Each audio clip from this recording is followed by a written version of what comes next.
Hey guys, welcome back to YouTube channel करो start में आप सबका फिर से स्वागत है। मैं संकेत बारोड़ आज आपको बताने वाला हूं कि इंडिया की और पूरे वर्ल्ड की बहुत ही बड़ी मोटरसाइकिल ब्रांड हार्ली डेविडसन ने 2020 के अंदर सितंबर में यह अनाउंस किया कि फाइनल इंडिया के अंदर के जितने भी ऑपरेशन है, जितने भी मैन्युफैक्चरिंग प्लांट्स है, उसको फाइनली बंद करने जा रही है। तो ऐसे कौन से रीजन है जिसकी वजह से इतनी बड़ी ब्रांड, जो 100 साल पुरानी ब्रांड है, जितनी रिस्पेक्टेड है उसकी मार्केट के अंदर, इतनी सारी चीजें होने के बावजूद हार्ली डेविडसन फाइनली इंडिया के अंदर बंद हो रहा है। तो ऐसे कौन से रीजन है जिसकी वजह से हार्ली डेविडसन इंडिया के मार्केट के अंदर सस्टेन नहीं कर पाया और इंडिया के अंदर सही से उनकी बाइक्स की सेलिंग नहीं हो पाई। तो आज हम इसके बारे में इन डिटेल में जानने वाले और वो सारे रीजन को डिस्कस करेंगे जिसकी वजह से हार्ली डेविडसन इंडिया के अंदर फेल हुआ। तो चलिए जानते हैं उसके बारे में। अगर अभी तक आपने हमारे चैनल को सब्सक्राइब नहीं किया तो चैनल को सब्सक्राइब कर देना, बेल आइकन को प्रेस कर देना और चलिए जानते हैं आज उस केस स्टडी के बारे में।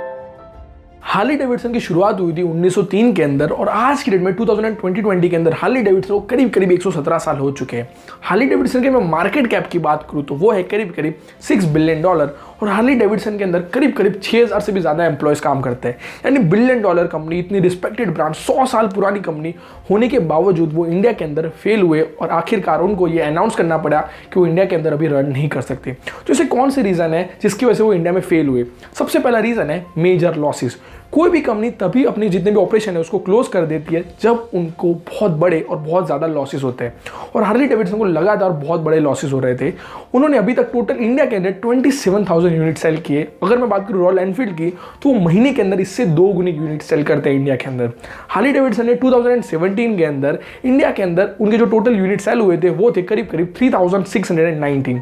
2018 के अंदर उनके जो टोटल यूनिट सेल हुए थे 3413, यानी 2018 के अंदर उनको 8% लॉस हुआ और 2019 के अंदर उनके जो टोटल यूनिट सेल हुए थे वो थे 2676, यानी 2019 के अंदर उनको 21% का लॉस हुआ। एंड 2020 की अगर मैं बात करूं तो वहां पे उन्होंने फर्स्ट क्वार्टर के अंदर सिर्फ 100 यूनिट सेल किए थे, जिसकी वजह से कंपनी प्रॉफिट तो नहीं कर रही थी, लगातार बहुत बड़े लॉसेस कर रही थी, जिसकी वजह से कंपनी का सस्टेन करना भी बहुत ज़्यादा मुश्किल हो गया था। और कहीं ना कहीं इसी रीजंस की वजह से फाइनली हार्ली डेविडसन ने यह अनाउंस किया कि वो इंडिया के अंदर अभी रन नहीं कर सकते, क्योंकि उनका सस्टेन करना, उनके जो भी जितने भी मैन्युफैक्चरिंग प्लांट्स थे, उनके एम्प्लॉय की सैलरीज देना, वो भी उनके लिए बहुत ज़्यादा मुश्किल हो गया था। सेकंड रीजन है हाई कॉस्टिंग। इंडिया का जो 2 व्हीलर का मार्केट है वो वर्ल्ड का सबसे बड़ा मार्केट है। एंड 2017 के अंदर इंडिया ने चाइना को भी क्रॉस कर दिया इस चीज़ में। इंडिया के जो 2 व्हीलर की मार्केट साइज या फिर कैसे तो इंडिया के अंदर करीब 270 मिलियन 2 व्हीलर्स रन करते हैं और 2019 के अंदर इंडिया के अंदर करीब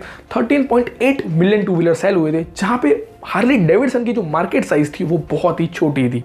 और उसके अगर मैं बात करूँ तो हार्ली डेविडसन की जो पॉपुलेशन हमारी इंडिया की है उसके अंदर से सिर्फ 5% पॉपुलेशन है या फिर किसी तो 5% लोग ही हार्ली डेविडसन जैसे बाइक्स को अफोर्ड कर सकते हैं। और उसी 5% मार्केट के अंदर हार्ली डेविडसन के सामने बहुत बड़ी बड़ी कंपनीज उनकी कंपटीशन में खड़ी है, जहाँ पे सुजुकी हो गया, डुगाटी हो गया, BMW हो गया, इंडियन मोटर्स हो गया, ट्रायम्फ हो गया, और ऐसी कई सारी ब्रांड है जो भी बहुत अच्छे बाइक्स बनाती है, जिसकी वजह से हार्ली डेविडसन को और मुश्किल हुई। और वहाँ पे इंडिया के अंदर लोग ये सोचते हैं कि भाई 5 लाख का एक बाइक लो, उससे अच्छा उसी 5 लाख के अंदर मैं i10 ले सकता हूँ, ऑल्टो ले सकता हूँ। 5 लाख के बाइक के सामने 6 से 7 स्प्लेंडर आ जाएंगे या फिर 6 से 7 एक्टिव आ जाएगी, जिसकी वजह से 5 लाख वाली ऑडियंस बहुत कम है और कह सकते हो 5 लाख वाले कस्टमर बहुत कम है। और उसके अंदर भी जो हार्डकोर राइडर्स होना या फिर कैसे तो बाइक राइडिंग करने के उनको बहुत जुनून होना, ऐसी ऑडियंस के पास बहुत डिफरेंट ऑप्शन है, जहाँ पे वो 1-1.5 लाख के अंदर ही रॉयल एनफील्ड जैसे बाइक ले सकते हैं, जिसकी वजह से हार्ली डेविडसन को खरीदने वाले लोग बहुत कम थे। और वहाँ पे भी कॉम्पिटिशन ज़्यादा होने की वजह से, बहुत बड़ी कॉस्टिंग होने की वजह से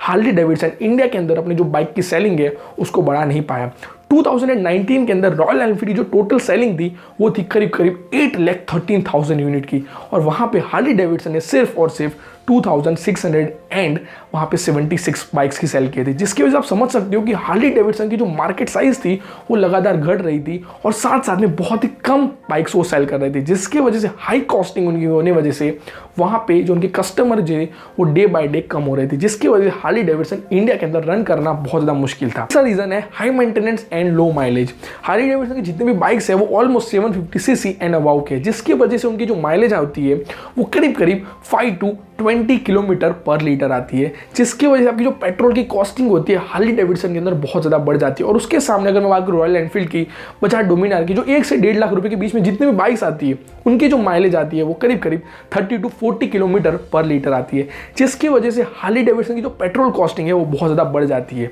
अगर एक एग्जांपल लेके चले, मान लो आप दिल्ली से लेके राइड करते हो, जिसकी जो ऑलमोस्ट किलोमीटर की रेंज है वो है करीब करीब 1000 किलोमीटर, यानी आने जाने का 2000 किलोमीटर। अगर आप मान लो हार्ली डेविडसन लेके चलोगे तो आपकी जो पेट्रोल की कॉस्टिंग आएगी वो करीब करीब 8 से 10 हज़ार आएगी। और उसके सामने आप मान लो कोई भी 1 से 1.5 लाख का बाइक ले सकते हो, रॉयल एनफील्ड ले सकते हो, बजाज डोमिनार ले सकते हो, उसकी जो पेट्रोल की कॉस्टिंग आएगी वो 4 से 5 हज़ार ही आएगी। यानी कि ऑलमोस्ट हार्ली डेविडसन के अंदर पेट्रोल की कॉस्टिंग डबल हो जाती है, जिसकी वजह से जितने भी राइडर्स हैं इंडिया के अंदर वो हमेशा ये सोचते हैं कि अफोर्डेबल ट्रिप हो और साथ साथ में ज़्यादा से ज़्यादा जगहों को एक्सप्लोर कर पाए, जिसकी वजह से उनका जो प्रेफरेंस होता है वो हमेशा 1 से 1.5 लाख के बीच वाली बाइक के अंदर होता है। और हार्ली डेविडसन लेने वाले कस्टमर बहुत कम है। उसके अलावा अगर मैं बात करूँ हार्ली डेविडसन के मेंटेनेंस की, तो हार्ली डेविडसन की जो बेसिक सर्विस की कॉस्टिंग आती है वो आती है करीब करीब 5000। और उसके सामने रॉयल एनफील्ड की बात करें या फिर बजाज डोमिनार की, तो उसकी जो सर्विस कॉस्टिंग आती है वो आती है 1000 से 1500 रुपये। आप मान लो कोई बड़ी राइड करते हो और सिर्फ 3 से 4 बार हार्ली डेविडसन को सर्विस के अंदर डालते हो तो आपका 15 से 20 हज़ार रुपये सिर्फ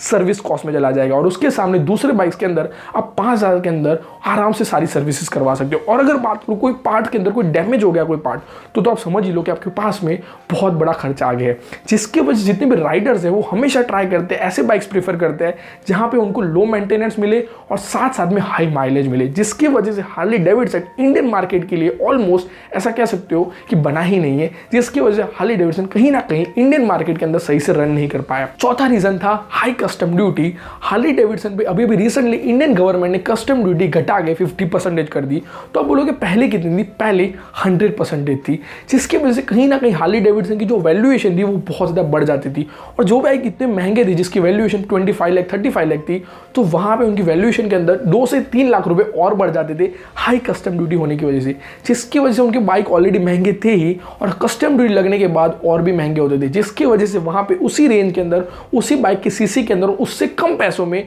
कस्टमर को दूसरी ब्रांड के अच्छे बाइक मिल जाते थे, जिसकी वजह से भी हार्ली डेविडसन के बाइक को इंडियन मार्केट में सेल करना बहुत ज़्यादा मुश्किल हो रहा था, जिसकी वजह से कहीं ना कहीं हार्ली डेविडसन सही से अपने बाइक्स के यूनिट्स को सेल नहीं कर पा रहा था। तो यही 4 रीजन की वजह से कहीं ना कहीं हार्ली डेविडसन इंडिया के अंदर फेल हुआ। तो वीडियो कैसा लगा कमेंट सेक्शन में बताना मत भूलना। और अभी रिसेंटली तो हार्ली डेविडसन ने अनाउंस कर दिया है कि वो फाइनली इंडिया के अंदर उनके जितने भी मैन्युफैक्चरिंग प्लांट है उसको बंद कर रहे हैं, लेकिन कब तक फाइनली हार्ली डेविडसन बंद होगा वो उनके आने वाली न्यूज़ के अंदर पता चलेगा। और साथ साथ में उनके जो 27,000 एग्जिस्टिंग कस्टमर है उनके लिए कहीं ना कहीं हार्ली डेविडसन अभी हीरो के साथ बात कर रहा है, जिसकी वजह से वो कोलैबोरेशन करके उनके जो एग्जिस्टिंग कस्टमर है उनको सही से सर्व कर पाए। तो देखते हैं आगे जाके हार्ली डेविडसन का क्या होगा। अगर वीडियो अच्छा लगा है तो वीडियो को लाइक कर देना, चैनल को हमारी सब्सक्राइब कर देना एंड बेल आइकन को प्रेस कर देना और आपका थोड़ा सा प्यार दे देना कमेंट सेक्शन के अंदर। और जितने ज़्यादा लोगों तो इस वीडियो को शेयर कर पाओ, शेयर करना ताकि और भी लोग हार्ली डेविडसन की केस स्टडी के बारे में जान पाए और इसके जरिए अपनी ब्रांड को इंप्रूव कर पाए। तो अगर आपके पास भी कोई सजेशन है वीडियोस को लेकर और आपके पास भी ऐसा आप सोचते हो कि भाई इस पे केस स्टडी बनाई जाए